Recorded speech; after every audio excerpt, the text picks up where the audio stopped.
Donor-conceived births are on the rise in Europe, and it's a cross-border business.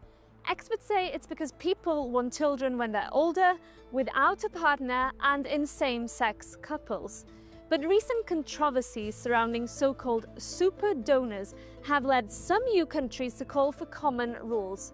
We look at the medical and ethical challenges in this episode of EU Decoded.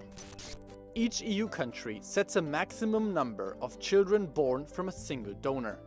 This can range from 1 in Cyprus to 15 in Germany. Some member states prefer to limit the number of families that can use the same donor. Sweden and Belgium limit this to 6, but Denmark allows up to 12 families. There is no limit for international donations, however.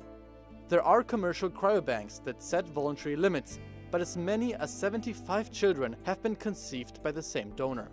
These super donors increase the risk of unwitting incest and the spread of genetic abnormalities. There is also concern about the psychological harm to children who could find out later in life that they have dozens of half-siblings. We asked Europeans if they shared these concerns. Aber es ist schon gut, wenn man weiß, wer die Person ist, ne? Weil man weiß nie, was die andere Person mitbringt, Charakterzüge und ja, mentale Sachen, alles so. Für mich ist das dann schon so eine ethische Frage irgendwie. Was machen Menschen mit ihrem Erbgut?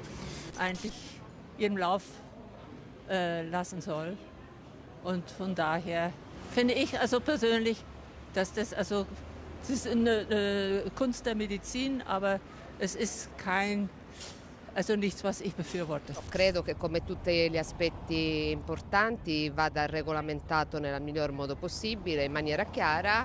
Credo che sia una cosa che debba essere più regolamentata, insomma, e che ci sia più informazione soprattutto nelle scuole, dato che in Italia su questo praticamente non se ne parla zero. Euronews' reporter Amandine Hess is here with me now to help us delve deeper into this issue. Amandine, we've had reports recently of some very controversial cases of sperm donors, particularly in Europe. Tell us more about some of these cases. Well, a few weeks ago, it has been reported that a Danish donor who was unknowingly carrying a rare genetic mutation that increases the risk of cancer had helped conceive at least 67 children in Europe, and 10 of them have been diagnosed with cancer.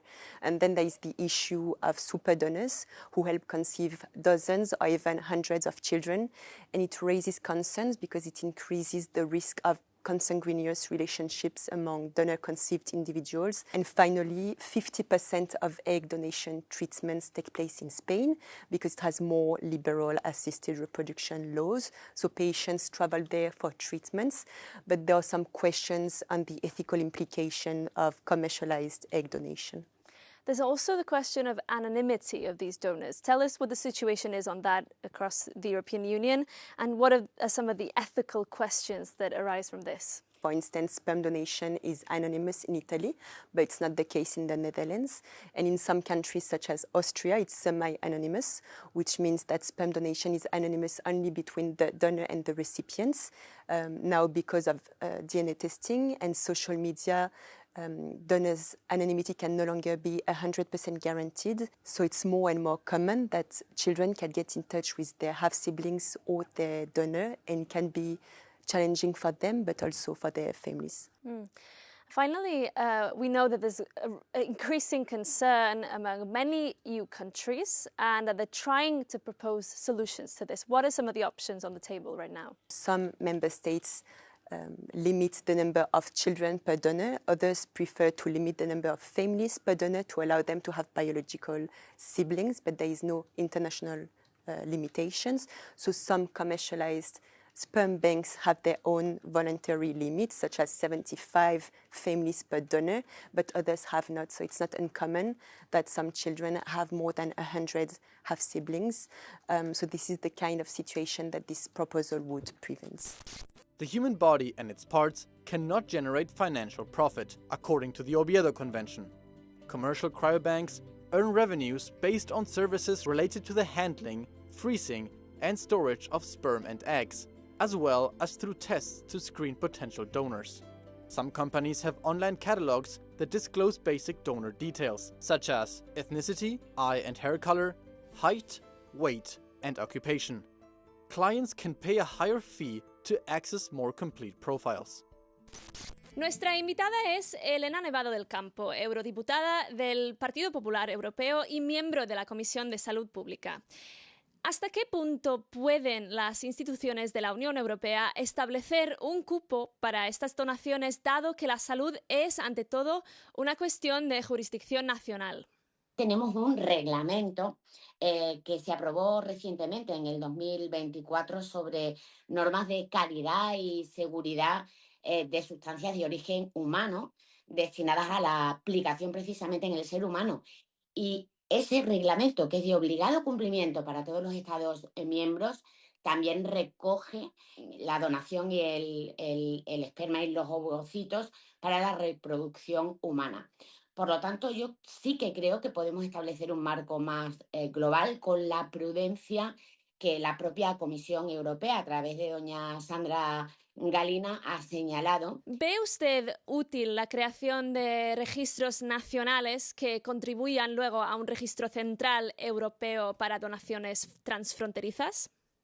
Muchas leyes a nivel nacional ya prevén el establecimiento de estos registros, pero realmente muchos no se han puesto en marcha. Iría más allá. Casi que por una cuestión de ética deberían establecerse registros de carácter internacional, puesto que estas donaciones traspasan las fronteras también de la propia Unión Europea. Las empresas que recolectan y comercializan esperma y óvulos afirman que faltan donantes. ¿Cuál podría ser el impacto de establecer nuevos límites? Estamos hablando de la protección de la infancia y el derecho a saber si a través de estas respuestas, dada la baja natalidad que azota también a Europa, puede dar lugar a transmisión de algún tipo de enfermedades. Por lo tanto, frente a esta actitud de los bancos, tenemos que ir más allá y pensar que hay que establecer esas medidas de calidad y de seguridad para proteger la salud humana y la infancia. The cross-border sperm donation business will likely continue to boom, but the medical and ethical concerns mean that new rules are required and fast.